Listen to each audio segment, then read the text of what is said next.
सत्संग जी, प्रेम से कहना, आज भक्ति पर्व के अवसर पर सभी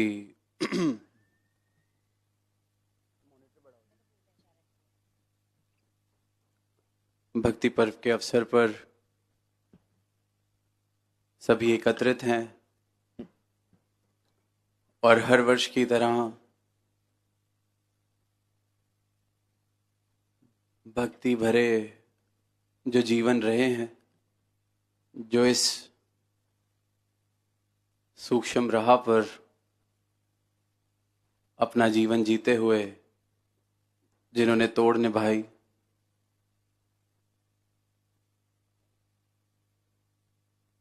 सदगुरु के वचन को, हुक्म को आधार बनाते हुए अपने जीवन जिए, जिन जीवनों को एक मिसाल की तरह भक्ति की देखा जा रहा है, ऐसे जीवनों का जिक्र हुआ। और वहीं निरंकारी राज माता जी का भी जिक्र कि किस प्रकार स्वयं बाबा हरदेव सिंह जी से सुना कि सभी शक्तियों के मालिक, पर फिर भी भक्ति करनी कैसे है, अपने शब्दों से, अपने जीवन से, चाहे एक निजी रूप में या जो जीवन सारी ही साथ संगत ने देखा, न जाने कितने कितने ऐसे मौके बने जब ये जीवन भक्ति भरा कैसे होना चाहिए। तो जब भी या जहां भी ये जिक्र होते हैं ऐसे संतों के, चाहे आज संतोख सिंह जी का जिक्र, एक ऐसे वचन आया, सरोवर की जो जमीन है यहाँ ठहरना है, यहाँ बसना है, इसे संभालना है, और वचन मान लिया गया। और इसलिए आज जिक्र भी है। वचन माना इसलिए नहीं गया था कि कल जिक्र होगा, वचन माना इसलिए नहीं गया था कि भक्ति पर्व समागम पर चर्चा की जाएगी, मिसाल दी जाएगी।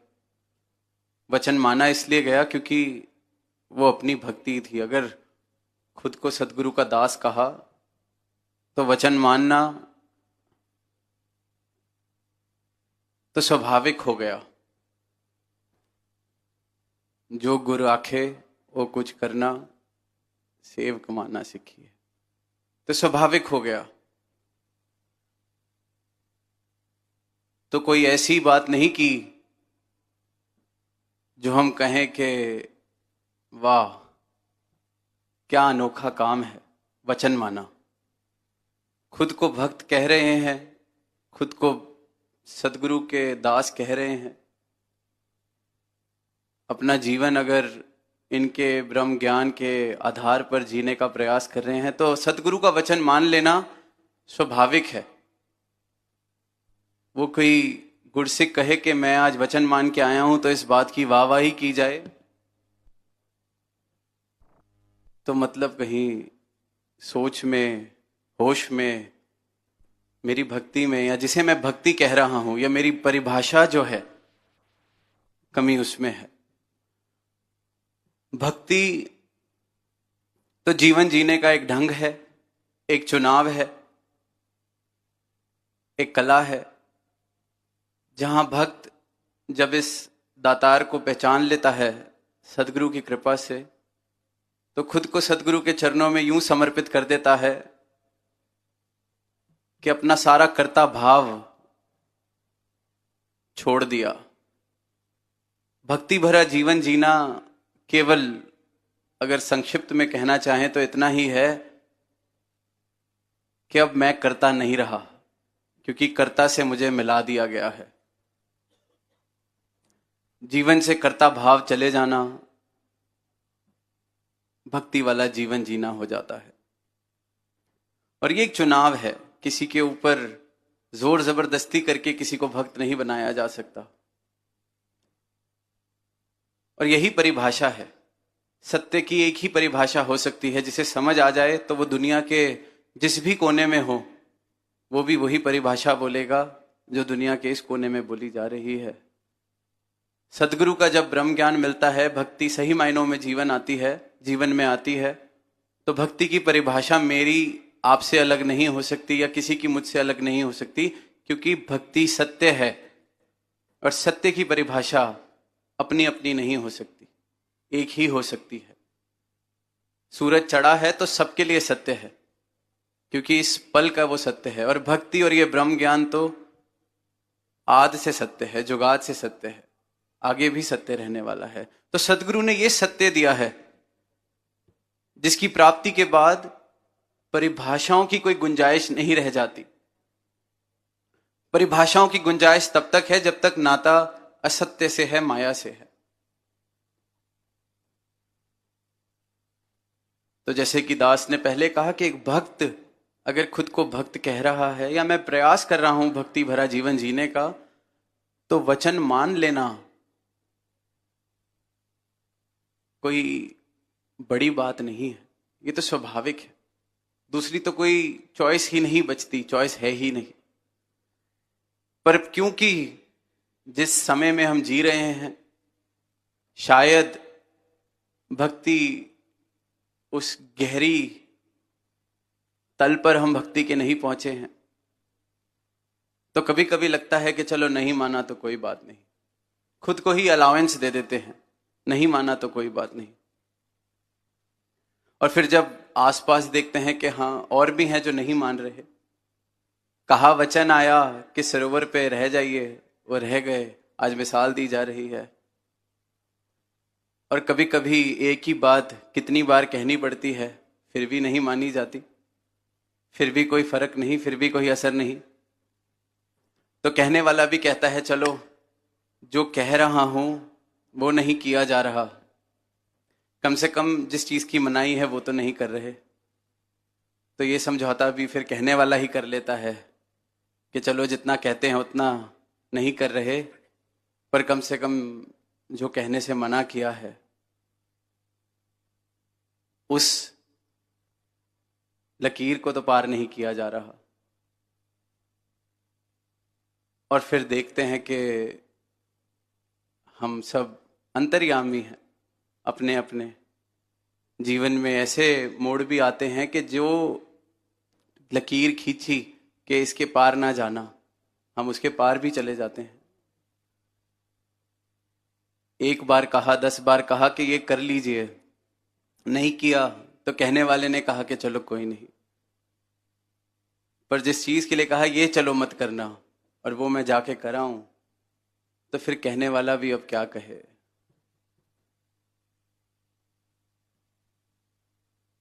आज जब ये माइक आ रहा था तो ध्यान में वो बात आई जो भगवान बुद्ध के विषय में सुनते हैं कि उन्होंने कहा, वो मौन हो गए, बोलना छोड़ दिया।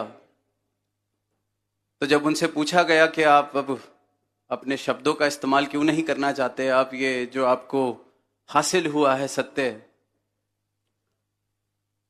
शब्दों से इसको दुनिया तक क्यों नहीं पहुंचाना चाहते, तो उन्होंने कहा कि मेरे कहने से क्या फर्क पड़ना है, जिसने बदलना है उसको इस परमात्मा ने वैसे ही बदल देना है, और जिसने नहीं बदलना उसके आगे मैं जितना भी कहता जाऊं उसने सोते ही रहना है।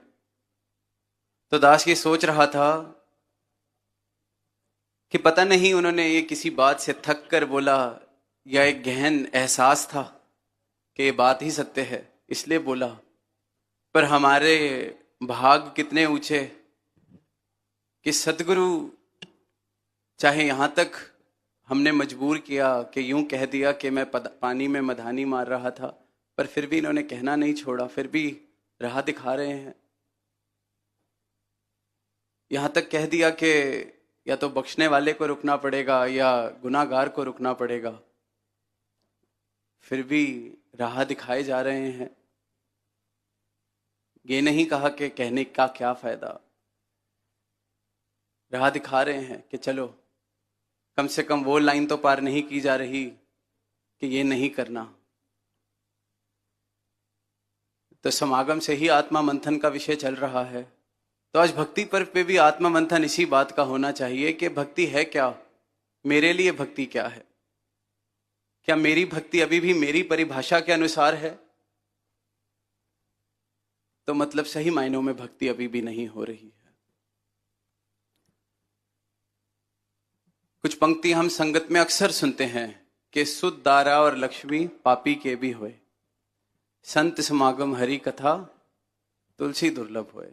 बचपन से बाल संगत से सुनते आ रहे हैं, अभी भी कहीं भी दास को टूर पे जाने का अवसर मिलता है, कहीं भी संगत करने का मिलता है, शायद ही कोई 2 या 3 दिन गुजरते होंगे और कोई ना कोई इन पंक्तियों का जिक्र जरूर करता है।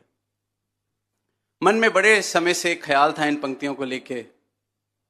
आज भक्ति पर्व का अवसर है, पारिवारिक रूप में हम बैठे हैं, तो भाव ये आया कि ये कहना तो बहुत आसान है कि सुध दारा और लक्ष्मी पापी के भी होए, संत समागम हरि कथा तुलसी दुर्लभ होए। तो क्या मैं ये संत समागम और हरि की कथा इसलिए कर रहा हूं क्योंकि संसार की उपलब्धियां मैं चाहकर भी नहीं कर पाया, तो मैंने जिन्होंने पाया उनको पापी घोषित कर दिया कि ये तो पापियों को भी मिल जाता है, मैं तो ये संत समागम कर लेता हूं। चाहत अभी भी संसार की है, चाहत अभी भी उपलब्धियों की है, चाहत यही है कि महल माड़ियां बनानी है, पर अब नाकामी को कहीं इस भक्ति के नाम से तो नहीं छुपाने की कोशिश की जा रही, अपने अहंकार को बचाने की कोशिश ये कह के तो नहीं की जा रही कि चलो ये तो पापियों का काम है, हम तो फकीर हैं, हम तो संत हैं, हम संत समागम करते हैं, हम हरि कथा करते हैं। दुर्लभ होती है,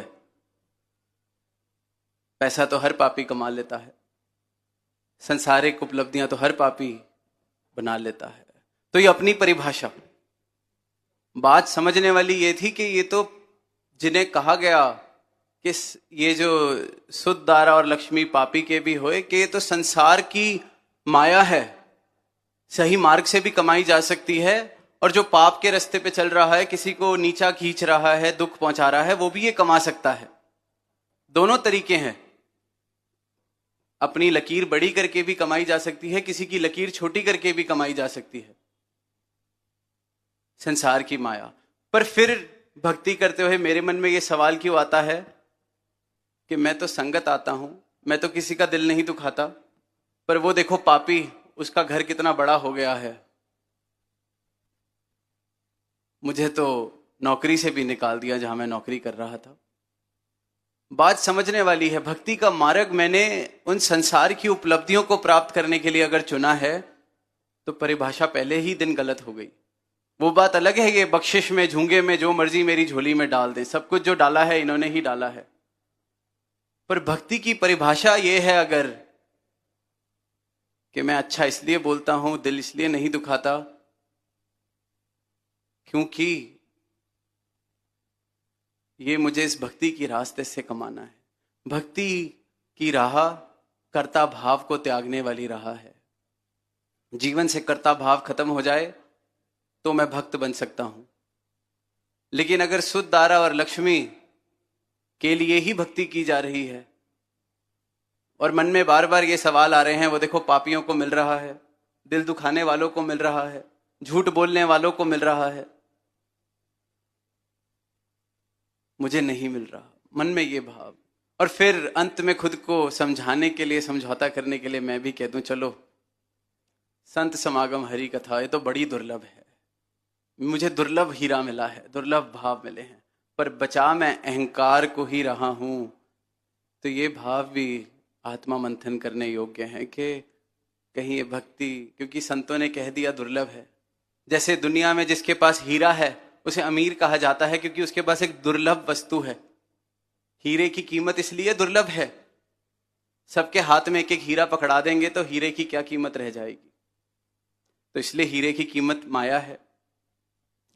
कहीं जिस कारण हीरे की चाहत है कि ये दुर्लभ है, कीमती है, इसलिए मुझे लेना है ताकि मैं अमीर बन जाऊं, ताकि मेरे पास कुछ ऐसा हो जिससे मैं दुनिया में अपनी मन मर्जी कर सकूं,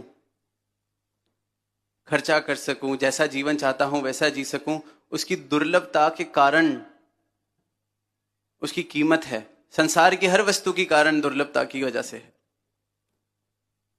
तो कहीं यही अहंकार मैं ना कर लूं कि चलो दुनिया वाले तो फिर हीरा कमा लेंगे, मैंने तो ये भक्ति दुर्लभ है, और खुद को ये कह दिया हमने इस दुर्लभ हीरे को पाया है, पर मन में बना इसको भी माया लिया कि अपनी कीमत बढ़ानी है। अरे हम तो संत हैं, हम तो फकीर हैं, पैसा कमाना तो पापियों का काम। अगर ऐसा होता तो सदगुरु कभी गृहस्थ में रहने का प्रण नहीं देते। ऐसा होता तो राजा जनक को कभी ये ज्ञान ना हुआ होता। ऐसा होता तो स्वयं राम के रूप में थोड़ी आते। ये तो भाव है समझने वाला, हृदय, हृदय का भाव है भक्ति। जीवन क्या है मेरा, ये है भक्ति। तो चुनाव भक्ति की राह का अगर किया है तो इस बात को समझ लें, इस बात को मान लें कि अपनी परिभाषाएं नहीं चल सकती। अपनी परिभाषाएं चल रही हैं तो कर्ता भाव मौजूद है, और भक्ति सिर्फ और सिर्फ जीवन से कर्ता भाव चले जाने का नाम है कि मैं हूं ही नहीं, आप। और ये चुनाव है। इन्होंने नहीं कहा कि समर्पण करो, इन्होंने नहीं कहा बात माननी पड़ेगी, इन्होंने नहीं कहा कि जबरदस्ती कुछ करो। ये तो यहां तक कहने लग गए हैं कि संगत में भी जबरदस्ती ना आओ, कारण इस आनंद के लिए आओ, भक्ति के लिए आओ। और साथ साथ ये भी कह रहे हैं कि संगत मत छोड़ो, संगत करनी बड़ी, जीवन अगर आनंद वाला चाहिए तो संगत जरूर करते जाओ, संगत ना छोड़ो। पर साथ साथ ये भी कह रहे हैं कि जबरदस्ती मत आओ।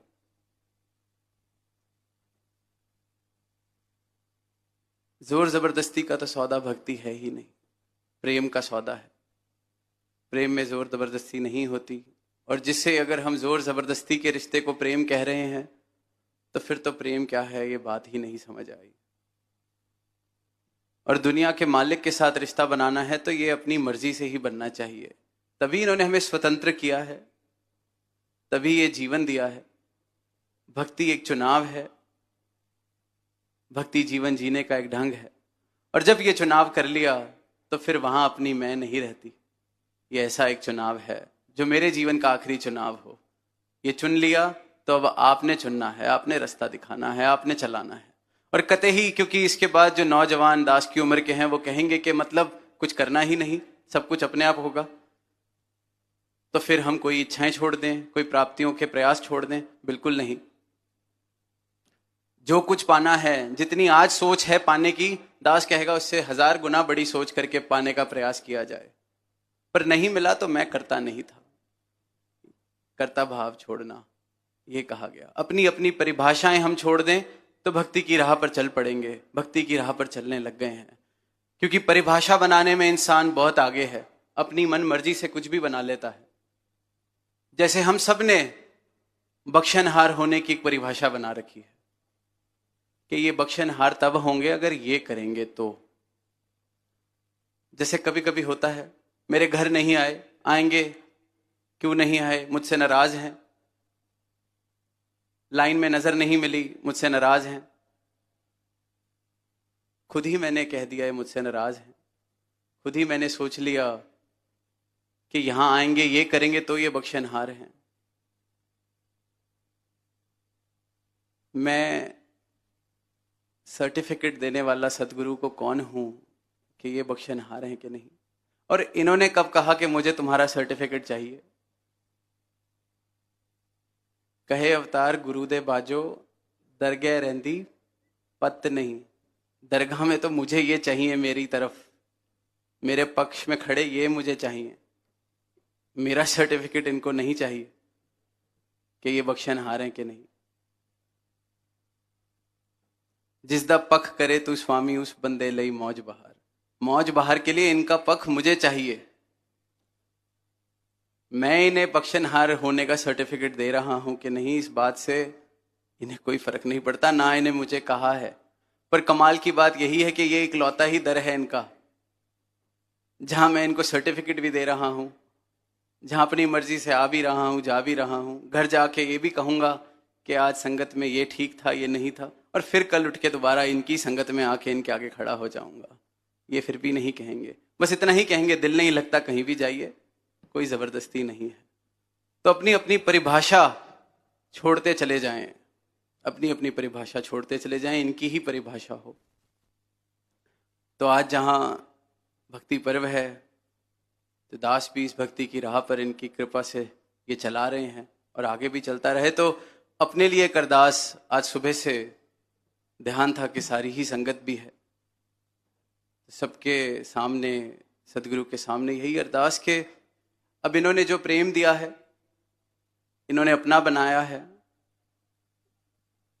तो इन्होंने इस प्रकार से इतना विश्वास, इतना प्रेम भी दिया है कि किसी के लिए कहें कि इन्हें बख्श दो महाराज, तो ये बख्श देते हैं। कोई कहे कि इसकी परिभाषा के अनुसार भी इसे बख्श दो, इसकी परिभाषा ये है कि अगर इसे ये मिल जाएगा तो मतलब ये समझेगा इसे बख्श दिया आपने, ये तब भी बख्श देते हैं। तो अपने लिए अरदास ये है कि हृदय और भाव हमेशा यही देना कि खुद भी कभी मन में किसी के लिए ये भावना है कि इसे दास ने नहीं बख्शना, खुद तो बख्शता जाए और खुद आपके आगे भी सबके लिए बख्शिश ही मांगे, पर साथ में इतनी समझ देना कि बख्शिश जो आपकी परिभाषा है, दास कभी ये जिद ना करे कि इसको उसके अनुसार बख्श दो। आपकी जो बख्शिश है, बख्शना आपने है। लोग कहते हैं बख्श दो, तो इन्होंने अपने दर में आना जाना हमें दिया हुआ है, तो बख्शा ही तो हुआ है। कई बार हम परिभाषा बना लेते हैं, किसी की कोई सेवा बदल गई, कोई मुखी था वहां से हट गया, अरे उसको बख्श दो। बख्शने की परिभाषा ये कहां से हो गई कि मैं मुखी ही बना रहूं, या मैं जिस रास्ते से आप पिछले वर्ष आए थे इस रास्ते से दोबारा हो, नहीं आए तो मतलब आपने बख्शा नहीं। तो दास कभी भी अरदास करे आपके आगे किसी को बख्शने की, तो आप जी अपनी परिभाषा के अनुसार ही बख्शना, और इतनी समझ दास को देना कि ये भाव कि मैं तो बख्शवा ही रहा था, ये तो भक्ति ही है, पर ये बात भी कहीं मेरी परिभाषा ना बन जाए कि मैं तो बख्शवा ही रहा था, इसमें गलत क्या था। आपका जो ध्यान आप करता है,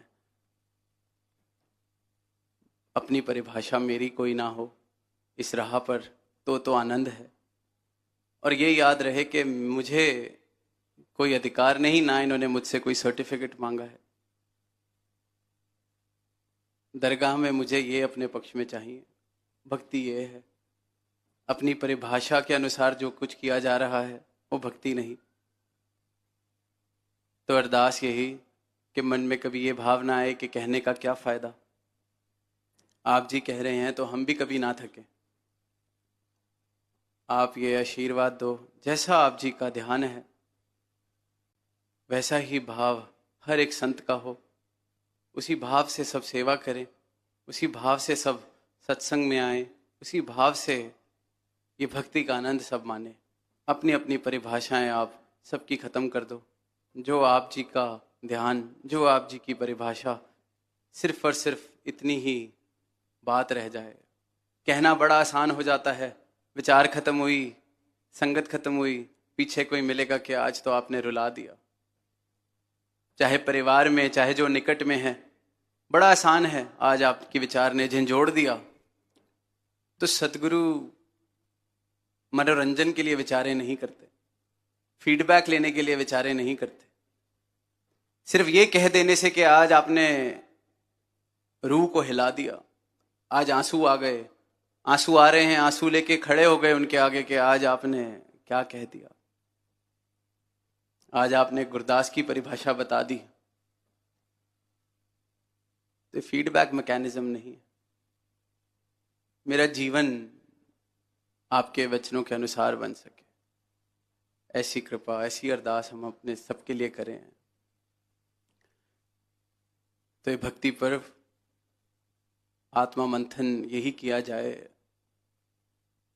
कि कहीं ये भक्ति मैं अपनी परिभाषा के अनुसार न कर रहा हूँ, क्योंकि अगर अपनी परिभाषा के अनुसार कर रहा हूँ तो दास बड़े ही सीधे शब्दों में कह सकता है कि मैं भक्ति नहीं कर रहा, प्रेम से कह